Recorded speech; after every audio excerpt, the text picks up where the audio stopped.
चलो देखो, चैप्टर हमारा कौन चल रहा था? इंडिया के एक्सटर्नल रिलेशन, यानी कि भारत के जो हमारे एक्सटर्नल रिलेशन है ये हम क्या कर रहे थे, देख रहे थे। और टॉपिक कौन कौन से कवर कर चुके थे हमने यहाँ पर देखा थे। इंट्रोडक्शन देखा था इंटरनेशनल कॉन्टेक्स्ट पे कि एक्सटर्नल रिलेशन इंडिया के किस किस के साथ में थे और होते क्या है। इन सब को हमने क्या किया था, अपने लेक्चर में कवर कर चुके थे। आज हम देखें कि इंडिया क्या रोल था एक्सटर्नल रिलेशन और इंडिया ने अपना कैसे रोल प्ले किया। देखें क्या क्या कंडीशन चल रही थी उस समय वर्ल्ड में और कैसे इंडिया ने मैनेज किया इन सबको। तो देखो कंडीशन देखेंगे कौन कौन सी थी, यहाँ पर देखेंगे और भारत का रोल क्या था। तो यहाँ पर देखो हमारी पहली जो हेडिंग स्टार्ट होती है पॉलिसी, आप देखिए नॉन अलाइन मूवमेंट। किसकी पॉलिसी स्टार्ट की थी? सबसे पहले हमने नॉन अलाइन मूवमेंट की पॉलिसी स्टार्ट की थी। क्यों स्टार्ट की थी? मैंने पहले ही बताया था कि हमारा वर्ल्ड क्या था, दो ग्रुप में बढ़ चुका था। वर्ल्ड कितने ग्रुप में डिवाइड था? हमारा दो ग्रुप में, दो ब्लॉक कह सकते। एक किसका था? यूएसए का था। दूसरा किसका था? यूएसएसआर का था। ये वर्ल्ड किसमें दो ब्लॉक में डिवाइड हो गया था। तो उस समय क्या था, जितनी भी कंट्रियां आजाद हो रही थी वो किसी न किसी के मेंबर बन रहे थे, चाहे वो यूएसए के मेंबर बन रही हो चाहे यूएसएसआर के मेंबर बन रही हो। याद रखना, जैसे पाकिस्तान ने स्टार्टिंग से किसका मेंबर हो गया, वो जाकर के यूएसए को ज्वाइन कर लिया था उसने।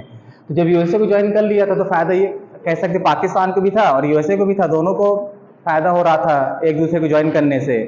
लेकिन भारत जब आजाद होता है तो भारत किसी का मेंबर नहीं बनता। ये दोनों ग्रुप से क्या रहता है, दूर रहता है। ये दोनों ग्रुप से क्या रहता है, दूर रहता है। लेकिन जब देखता है कि इस पर प्रेशर बन रहा होता है, और प्रेशर बन ही रहा था। क्यों प्रेशर बन रहा था? क्योंकि सारी कंट्रियां ज्वाइन कर रही थी एक दूसरे को। और भारत इतनी बड़ी पॉपुलेशन लेकर के जो डेमोक्रेसी था ये किसी को नहीं ज्वाइन कर रहा था। तो एक ये था कि भारत किसी को ज्वाइन कर, भारत अपना स्टैंड दिखाया कि ये किसकी ओर है। तो क्या होता कि भारत क्या करता 1961 में, कब 1961 में ये क्या करते हैं, बेलग्रेड में एक कॉन्फ्रेंस होता है और उस कॉन्फ्रेंस में कई लीडर मिलते हैं और डिसाइड किया जाता है कि हम क्या करेंगे, नाम को बनाएंगे। क्या बनाएंगे? नाम को बनाएंगे। और उस समय जो हमारे पीएम होते हैं वो बहुत बड़ा रोल प्ले करते हैं इसमें। ये क्या करते हैं, बहुत बड़ा रोल प्ले करते हैं। और इसमें से क्या बना दिया जाता है, नाम बना दिया जाता है। क्या बनाया जाता है, नाम बना दिया जाता है, जिसे क्या कहा जाता है, नॉन अलाइनमेंट मूवमेंट के नाम से जाना जाता है। याद रखना, इसी की बात कर रहे हैं यहाँ पे, इंडियन नॉन अलाइनमेंट मूवमेंट। मतलब ऐसी कंट्रियां थी जो क्या किसी भी ग्रुप में ना हो, ना यूएसए में ना यूएसएसआर में, ये किसी ग्रुप को ना फॉलो कर रही हो। फॉलो करने का मतलब ये नहीं था कि हम इनको मानेंगे नहीं, मतलब इनकी जो ये आपस में टेंशन क्रिएट की हुई, हम इनको क्या करेंगे, सॉल्व करने की कोशिश करेंगे। नॉन अलाइनमेंट का मेन पर्पस क्या था कि जो इनके बीच में क्या था, जो टेंशन थी हम इसको क्या करना है, खत्म करना है। हम दूर रह कर भी क्या करें, इनकी टेंशन को खत्म करने की कोशिश करेंगे। ये इसका पर्पस था मेन। अब बाकी ये तो था ही कि हमें किसी के मेंबर बनना ही नहीं है। अगर हमारी टेंशन खत्म करना था, मेंबर कैसे हो सकते, मेंबर तो हो ही नहीं सकते। हमें क्या करना था, कॉन्फ्लिक्ट को खत्म करना था इनके बीच में। तो ये हमारा क्या होता है, पर्पज होता है। हम क्या करते हैं 1961 में क्या किया जाता है, नाम को बना दिया जाता है। इसमें याद रखना कहाँ बनाया जाता है, बेलग्रेड में। कहाँ बनाया जाता है, पहला कॉन्फ्रेंस कहाँ होता है, बेलग्रेड में होता है। तो वहीं पे उसके कॉन्फ्रेंस भी होते हैं, सब बना दिए जाते थे। समझ में आ गया फॉरेन पॉलिसी क्या, हमारी नॉन अलाइनमेंट पॉलिसी क्या थी, नाम है क्या, तो नाम कब बनाया गया था, किस लिए बनाया गया था, ये क्या थे, हमने क्या करी, दोनों ब्लॉक से दूर रहने के लिए हमने क्या कर दिया, नाम को बना दिया यहाँ पे। क्लियर? फिर क्या था, देखिए यहाँ पर इंडिया कहते हैं नेशनल मूवमेंट, कहते हैं वर्ल्ड वाइड स्ट्रगल अगेंस्ट, कहते हैं कॉलोनियलिज्म एंड कहता है इंपीरियलिज्म। देखो उस समय क्या चल रहा था, भारत आजाद कब होता है, 1947 में आजाद होता है। लेकिन इसकी पहले की कहानी क्या है, जो भारत में क्या चल रहा था उस समय, देखो स्ट्रगल चल रहा था। किसका स्ट्रगल चल रहा था? आजादी के लिए। देश कब की बात कर रहे हैं, 90 कह सकते हैं 40 के पहले की बात कर रहे हैं, या 40 के समय की बात कर रहे हैं यहाँ पे। क्योंकि इंडिया हमारा आजाद होता है 47 में, इसके पहले क्या था, स्ट्रगल भी चल रहा था। स्ट्रगल, अब देखो कोल्ड वार कभी स्टार्ट होता है, 45 में स्टार्ट होता है कोल्ड वार। और आजाद कब होता है इंडिया, 47 में। इस मतलब क्या था, कोल्ड वार चल रहा था और इंडिया क्या कर रहा था, यहाँ पे एक स्ट्रगल चल रहा था भारत में। स्ट्रगल किस लिए चल रहा था, आजादी के लिए चल रहा था। तो देखिए साथ साथ सारी कंडीशन चल रही होंगी। 45 में क्या होता है, कोल्ड वार छिड़ जाता है। कोल्ड वार यानी कि वर्ल्ड वार कैसे खत्म होता है, कोल्ड वार स्टार्ट हो जाता है। और इंडिया क्या कर रहा है, अपनी आजादी के लिए स्ट्रगल कर रहा है यहाँ पे। देखो एक साथ कंडीशन चल रही होंगी, तो उस समय देखो कैसी कंडीशन रहेगी भारत के साथ में, कि यहाँ पर आजादी भी चाहिए, यहाँ पर हमें कोल्ड वार भी है, और दो ग्रुप में कोई ना कोई खींच ही रहा है कि आज ज्वाइन करो हमें। तो एक साथ कितनी सारी प्रॉब्लम को लीड कर रहा होगा, ये देखो यहाँ पे। तो यहाँ पर क्या किया जाता है, इंडियन नेशनल मूवमेंट कहता है वर्ल्ड वाइड स्ट्रगल अगेंस्ट, कहते हैं कम्युनिज्म एंड इंपीरियलिज्म। इनके खिलाफ क्या चल रहा था, स्ट्रगल चल रहा था। फिर क्या होता है, देखो इन्फ्लुएंस होता है मैनी एशियन एंड कहता है अफ्रीकन कंट्रीज। इससे बहुत सारी प्रभावित होती है। बहुत सी कंट्रियां कौन कौन सी, चाहे एशियन कंट्रियां रही हो चाहे अफ्रीकन कंट्री रही हो। क्लास 9 में तुम लोग पढ़ करके आए होगे, क्लास 9 की सिविक्स की बुक में 2 ग्लोब दिए थे उस समय। 2 ग्लोब देने का मतलब क्या था, एक में क्या दिखा रहा था, उसमें देखो जाकर के डॉट डॉट डॉट डॉट करके दिए होगा, कई सारी कंट्रियां क्या होंगी, गुलाम बनी है, कि स्लेव रही होंगी, किनका, ब्रिटेन का। लेकिन 45 के बाद में क्या हो जाती है, वो कंट्री अचानक से फ्री हो जाती हैं। कैसे फ्री हो गई, क्योंकि मैंने क्या कहा था, वर्ल्ड वॉर में जीत भले ब्रिटेन की हो गई थी, लेकिन क्या हो गया था, पैसा सबसे ज्यादा बर्बाद किसने किया था, ब्रिटेन ने बर्बाद किया था। तो ब्रिटेन के पास इतना पैसा नहीं रह गया था कंट्रोल कर सके इन सबको। तो सारी कंट्रियां क्या करती हैं, आजाद होने के लिए लगती हैं। तो उनमें से कौन था, एक इंडिया भी था। इंडिया ने क्या किया, 47 में इसका फायदा उठाया, और क्या होता, आजाद होता। बहुत सारी कंट्री आजाद होती है। घाना का मैंने ही बताया था, कांगो एक देश होता है जो इंडिया के साथ आजाद होता है। कई कंट्रियां होती है जो इंडिया के साथ ही देखो आजाद होती हैं। तो क्या हो जाता है, ग्लोब अचानक से खुला खुला दिखाई देने लग जाता है। मतलब क्यों, क्योंकि कंट्रियां क्या हो गई, आजाद हो गई, इन्फ्लुएंस होती, प्रभावित होती है। बहुत सी कंट्री किससे, एशियन कहता है अफ्रीकन कंट्री जो होती है, किससे अफेक्टेड होती है, इंडिया की फ्रीडम से अफेक्टेड होती है कि हमें भी क्या चाहिए, आजादी हम ले लेंगे। तो यहाँ पर ये सब चालू होता। फिर कहते हैं ड्यूरिंग सेकेंड वर्ल्ड वॉर, कहता है इंडियन नेशनल आर्मी, देखो 1942 की बात है। उस समय क्या चल रहा था, 1942 में देखो आजादी 47 में मिल रही है, हम किसकी बात कर रहे हैं, 1942 की बात कर रहे हैं। उस समय क्या चल रहा था, सुभाष चंद्र बोस कहाँ एक्टिव थे, वो आईएनए बनाने में बिजी थे। और वो क्या था, आईएनए क्या था, मतलब कि वो भी क्या था, एक कह सकते हैं एक्सटर्नल रिलेशन ही तो था। हमारा क्या था, एक्सटर्नल रिलेशन ही तो था वो एक प्रकार से। कहाँ जाते हैं, इनको हाउस अरेस्ट किया जाता है, कह सकते हैं किसको, सुभाष चंद्र बोस को हाउस अरेस्ट कर दिया जाता है। और ये क्या करते हैं, चोरी से वहां से अपने आप को क्या करते हैं, डिस्गाइज करते हैं, भेष बदल कर कहाँ निकल जाते हैं, अफगानिस्तान चले जाते हैं। अफगानिस्तान से ईरान होते हुए कहाँ चले गए, जाकर जर्मनी निकल गए, जर्मनी से फिर जापान चले गए। मतलब क्या सकते हैं, हमारा एक्सटर्नल रिलेशन ही तो था वो। यानी हिटलर से मिलते हैं, जो हिटलर से बात करना इतना मुश्किल होता था, वो जाते हैं हिटलर से कई बार मिलते हैं इस तरह। तो क्या था ये, अपने रिलेशन ही तो सही थे हमारे। आईएनए बना दी जाती है, और यही क्या करते हैं, हिटलर से मदद मांगते हैं, हिटलर देने के लिए रेडी हो जाता है, जापान भेज देता है। जापान जाओ, जापान से आर्मी तैयार हो जाती है, वो तो हार हो जाती है, नहीं आजादी तो मिलनी थी किसी न किसी तरह से। सुभाष चंद्र बोस वहां से आर्मी लेकर के चले जाते हैं। और आईएनए कब बनाई जाती है, 1942 में क्या करते हैं, वो आईएनए की बना देते हैं। मतलब क्या था, हमारे रिलेशन तो चल रहे हैं हर तरह से, कहीं ना कहीं स्ट्रगल तो चल ही रहा है ना हर जगह। ये सब कंडीशन क्या थी, नेशनल आर्मी बना दिया थी नेताजी सुभाष चंद्र बोस द्वारा। और कहते हैं लिंकेज कहते हैं बिटवीन इंडियन, कहता है देखिए यहाँ पर दिए ओवरसीज इंडियंस। ये क्या था, जो ओवरसीज इंडियंस से सब क्या करते हैं, इनसे बनाई जाती है आर्मी भी हमारी। और देखो यहाँ पर क्या होता है, कहते हैं नेहरू आइडिया तो नेशनल स्ट्रगल इंस्पायर, कहते हैं फॉरेन पॉलिसी। और जो इंडिया कह सकते हैं, जो नेहरू का आइडिया था इंडियन स्ट्रगल, किससे इंस्पायर था कह सकते हैं, वो फॉरेन पॉलिसी से भी इसमें इंस्पायर था। जो इनकी फॉरेन पॉलिसी देखे थे, फॉरेन पॉलिसी क्या थी, नेहरू की थी, देखेंगे किससे इंडियन स्ट्रगल से कैसे प्रभावित था, कैसे इंपैक्ट में आता है ये भी। फिर क्या देखो, नेहरू इंडिपेंडेंस कहता है कोइंसिडेंटल बिगिनिंग, कहता है कोल्ड वार। देखो यहाँ पे जो आजादी इंडिया जो इंडिपेंडेंस बिगिन होती है, वो कहाँ से स्टार्ट होती है, जो मैंने बताया था 45 में क्या स्टार्ट हुआ, कोल्ड वार। और कोल्ड वार के समय किसको आजादी मिल रही है, इंडिया को। देखो यहाँ पे चल रहा है। तो क्या था, कोइंसिडेंटली मान सकते हैं, कहा था जैसे कोल्ड वार खत्म हो तो वैसे क्या हो जाता है, भारत में आजादी के लिए स्टार्ट होता है, वैसे भारत क्या करता है, आजादी के लिए यहाँ पर आजादी मिलती है इंडिया को। देखिए कोइंसिडेंटली मान सकते हैं इसको। अब देखो इस समय डेवलपमेंट क्या क्या होते हैं, जब कोल्ड वार के समय देखो क्या क्या डेवलपमेंट हो गए इस समय। तो देखो क्रिएशन किससे किया जाता है, यूएन में क्रिएशन होता है। किससे क्रिएशन हुआ, कब बन जाता है, 1945 में क्या हो जाता है, यूएनओ बन जाता है। 24 अक्टूबर को क्या कर दिया जाता है, इसका क्रिएशन कर दिया जाता है, यूएनओ बन गया। और ये क्या था, एक इंटरनेशनल बॉडी थी, क्या थी, एक इंटरनेशनल बॉडी। और किस लिए बनाया गया था यूएनओ को, क्योंकि बॉडी में कोई भी थर्ड वर्ल्ड वार ना हो, इसको कंट्रोल करने के लिए क्या किया गया, यूएनओ को बनाया गया था। लेकिन अब क्या है, अभी तक तो कोई नहीं, अभी तक तो सक्सेस है, अभी तक तो कोई युद्ध नहीं हुए। लेकिन कह सकते हैं यूक्रेन और रशिया का युद्ध क्या है, फेलियर ही तो है यूएनओ का एक प्रकार से।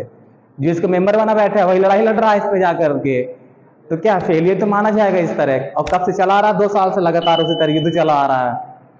तो क्रिएशन ऑफ यूएनओ का हो गया। ये क्या था, क्रिएशन ऑफ, तो कहते हैं न्यूक्लियर वेपन्स वगैरह। जब क्या हो जाता है, जब 2 ग्रुप बन गया इसमें से, तो सारी कंट्रियां क्या करती हैं, अपने आप को बचाव देखती हैं। सारी कंट्रियां क्या करती हैं, अपने आप को सेव करना देखती हैं। और सेव कैसे हो सकती है, जब उनके पास ज्यादा हथियार होंगे, जब उनके पास में क्या होंगे, ज्यादा हथियार होंगे, तो हथियार की क्या हो जाती है, इसी समय रेस चालू हो जाती है, हमें क्या करना, ज्यादा से ज्यादा हथियार बनाओ। तो उस समय क्या हो जाता है, सबसे पहले किसने बना लिया था, अमेरिका ने बना लिया था। अमेरिका को देखकर किसने बना लिया, यूएसएसआर ने बना लिया। क्योंकि अमेरिका का दुश्मन उस समय कोल्ड वार किसके बीच में चल रहा था, यूएसएसआर और यूएसए के बीच में चल रहा था। तो इनकी कॉमन सी बात थी, क्योंकि बनाना था। जब यूएसए बना लेता है तो इसी के टेंशन में कौन, यूएसएसआर टेस्ट कर लेता है। जब यहाँ पर ये बना लिया तो बाद में मालूम चलता है किसने बना लिया, चाइना भी मर्ज होकर के आ चुका था। तो वहां से ब्रिटेन बना लेता है पहले, ब्रिटेन की जब देखते कि यहाँ पर चाइना ने बना लिया, क्योंकि चाइना बना लेता है तब टेंशन किसको, इंडिया को होगी। तो इंडिया ने क्या कर लिया, इंडिया भी कहता है हमें भी बनाना है इसका, कई सारे सेंसर उस समय आ चुके थे। लेकिन इस समय क्या कर दिया, इंडिया ने बना लिया। इंडिया को देख के पाकिस्तान ने बनाना चालू कर दिया। तो ये सब क्या है, एक दूसरे को देखते देखते क्या कर दिया, एक होड़ सी लग गई कि हमें भी बनाना है, टेस्ट करना है, न्यूक्लियर वेपन बनाना चालू हो गए यहाँ पे। तो यहाँ पर क्या करते हैं, यहाँ पर होड़ चालू हो जाती है, किसकी, रेस, आर्म्स रेस चालू हो जाती है। फिर क्या होता है, इमरजेंसी ऑफ द, कहते हैं कम्युनिस्ट चाइना। उसी समय क्या हो जाता है, कौन आ जाता है, चाइना आ जाता है। कौन आ गया, चाइना आ गया, चाइना निकल करके आ गया, कम्युनिस्ट क्या होता है, इमर्ज होती है एज ए चाइना। और कौन सी कंट्री है, कौन सी कैसे कह सकते हैं, कम्युनिस्ट कह सकते हैं। चाइना क्या हो गया, एज ए कम्युनिस्ट कंट्री क्या हो जाता है, इमर्ज हो जाता है। और फिर यहाँ पर क्या हो गया, बिगनिंग ऑफ कहते हैं डिकोलोनाइजेशन, इससे क्या हो गया, मतलब बहुत सारी कंट्री इसी समय क्या हो जाती हैं, डिकोलोनाइज होती है। मतलब क्या था, आजादी के लिए क्या करती हैं, स्ट्रगल करना चालू कर देती है बहुत सारी कंट्री, क्योंकि इसी समय आजाद हो जाती हैं, याद रखना। अब रेयर ही कोई कंट्री होगी जो गुलाम हो। इस तरह क्या है यहाँ पर, ये हमारे क्या थे, फॉरेन पॉलिसी कुछ देखी थी हमने, क्या थे, देखो यहाँ पे अब नेहरू का रोल देखेंगे। जो हमारे पहले प्राइम मिनिस्टर बनते, कौन बनते हैं, जवाहरलाल नेहरू बनते हैं। तो कोई भी रूल्स एंड रेगुलेशन बनाया जाएगा तो मेन किसको माना जाएगा, नेहरू को माना जाएगा कि इनकी फॉरेन पॉलिसी क्या थी। जो भी कुछ करेंगे कौन, नेहरू को ब्लेम करेंगे या नेहरू भी प्रेस करेंगे। तो पूरा रोल कौन प्ले करेगा यहाँ पर, नेहरू प्ले करेंगे। नेहरू का रोल क्या होता है फॉरेन पॉलिसी पे, देखो यहाँ पे तो होता क्या, जो नेहरू कहते फर्स्ट पीएम ऑफ इंडिया, देखो लिखे भी फॉरेन कहते मिनिस्टर, ये कौन थे, फॉरेन मिनिस्टर भी थे, याद रखना अच्छी तरह से। तो क्या होता है, इंडिया कहते हैं प्रोपाउंड कहता है इन्फ्लुएंस ऑफ द कहता है, इसमें देखो formation implementation of the Indian foreign policy. और कब से कब तक, 1946 से लेकर 64 तक, क्योंकि जब तक जीवित रहे कौन बनाएगा, यही तो रहे भारत के पीएम। तो जितनी भी रूल्स रेगुलेशन होगी इनकी, हम फॉरेन पॉलिसी कौन बनाएंगे, यही बनाएंगे। तो उस समय देखो क्या था, तो इनकी फॉरेन पॉलिसी कुछ देखो कौन कौन से ग्रेम्स क्या थे। कहते मेन ऑब्जेक्टिव ऑफ द कहते हैं नेहरू फॉरेन पॉलिसी, कौन कौन से थे, याद सकता है कि नेहरू की फॉरेन पॉलिसी के मेन ऑब्जेक्टिव क्या क्या थे, याद रखना अच्छी तरह से। तो पहले क्या था, देखो यहाँ पर क्या करना, मेन ऑब्जेक्टिव देखो देखने हैं। फिर क्या था, प्रिजर्व कहता है हार्ड, देखो इसमें अर्न सोवरेनिटी, मतलब क्या करना था, हमें सोवरेनिटी को बचा कर रखना था। और सोवरेनिटी का मतलब क्या होता क्या है, सोवरेन का मतलब क्या था, इंटरनली यानी एक्सटर्नली फ्री। इंडिया क्या था उस समय, आज़ाद हो चुका था। आज़ाद होने के साथ साथ भारत ने सीधे सीधे क्लियर कह रखा था कि हम क्या है, हम फ्री हैं, हम किसी के प्रेशर पे नहीं आएंगे, हमारे खुद के रूल्स एंड रेगुलेशन होंगे, जो हम चाहेंगे वही होगा।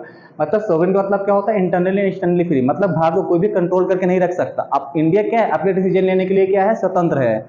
इंडिया क्या कर सकता है, अपने डिसीजन खुद ले सकता है, किसी के प्रभाव में आकर के डिसीजन नहीं लेगा। ये क्या था, पहला हमारा क्या था, कह सकते हैं मेन ऑब्जेक्टिव किसका था, नेहरू की पॉलिसी का। फिर दूसरा क्या था, प्रोटेक्ट कहते हैं टेरिटोरियल इंटीग्रिटी, क्या करना था, हमें अपनी बाउंड्री को क्या करना था, बचा करके रखने की बात करती है। किसकी बात करती है, कहता है टेरिटोरियल, मतलब क्या है, हमारी जितनी बाउंड्री होगी हम किसी को नहीं देंगे।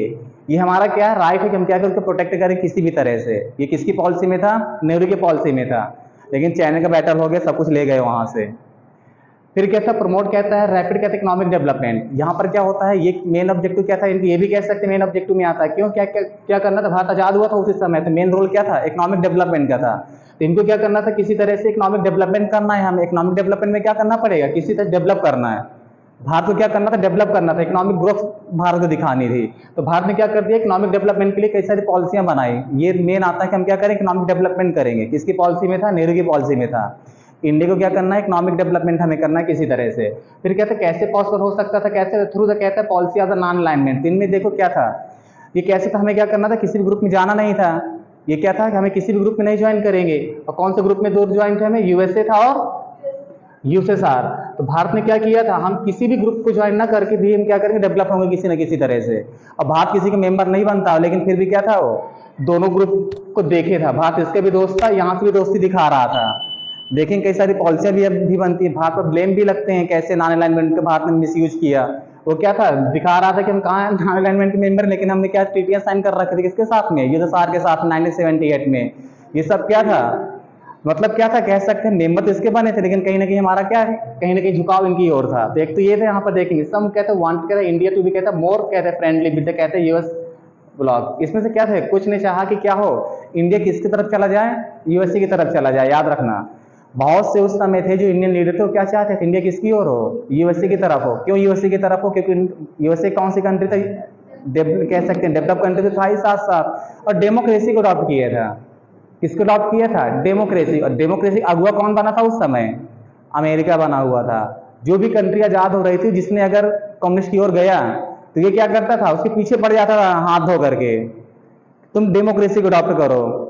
क्यूबा किसका शिकार हुआ था, इसी का शिकार हुआ था, क्योंकि कौन सा था, कम्युनिस्ट था। और कम्युनिस्ट छोटा था, उसी के पास है, कम्युनिस्ट को मान रहा था। इसी तरह जब तुम लोग क्लास 10 में वियतनाम का एक चैप्टर था, वो भी क्या करते हैं, कम्युनिस्ट की जब फॉलो करने लग जाते थे, पहुंच जाता उनके पास, नहीं डेमोक्रेसी को फॉलो करो, पीछे पड़ जाता है, अचानक से कूद पड़ता है युद्ध में। तो क्या था, जहां जहां ऐसा हुआ तो इसने डेमोक्रेसी क्या किया है, प्रोटेक्ट भगता है डेमोक्रेसी के लेकर के आओ, डेमोक्रेसी बढ़ाओ। तो इसी तरह क्या था, तो डेमोक्रेसी की ओर क्या करते हैं, ये आगे भगता है। देखिए यहाँ पर मेंशन भी होगा, some can wanted India to कहता है मोर फ्रेंडली विद कहता है यूएस, क्या हो, यूएसए ब्लॉक में चला जाए, लेकिन क्या करता है, किसी ब्लॉक में नहीं जाता। फिर कहता व्हाई, कहता यूएस की क्लेम टू बी, कहता प्रो डेमोक्रेसी। देखो यहाँ पर क्या था, इसमें आ गया, वहां पर यूएसए क्या करता है, डेमोक्रेसी को प्रोत्साहन देता है, पहुंच जाता था अपने आप से। कोई भी हो चाहे ना हो, ये क्या करता है, डेमोक्रेसी अगुआ बना हुआ था पूरी जगह से, पूरे वर्ल्ड में क्या था, कहीं भी कोई कंट्री हो सीधे डेमोक्रेसी अडॉप्ट करो। डेमोक्रेसी के लिए युद्ध में भी कूद जाता था, इस तरह का देश था ये। और डेमोक्रेसी क्या करता था, फॉलो करवाता था उनसे। और नहीं होता था, अगर फॉलो करते तो देखते थे क्या कंडीशन हुई थी सब, हर कंट्री के साथ ऐसे हुआ। फिर क्या होता है, डॉक्टर बी आर अम्बेडकर देखो क्या करते हैं, मैनी पॉलिटिकल पार्टीज के लाइक ये भारतीय जंग, ये सब क्या करती है, हमें क्या करना चाहिए था, यूएसए को सपोर्ट करना चाहिए था, ये सब ऐसा करते हैं। बाद में इसमें क्या होता है, जो हमारे नेक्स्ट हेडिंग देखेंगे कौन सा, distance from the two block, two camps से टू ब्लॉक्स कुछ भी, और किससे डिस्टेंस बनाकर रखेंगे, यूएसए और यूएसएसआर से।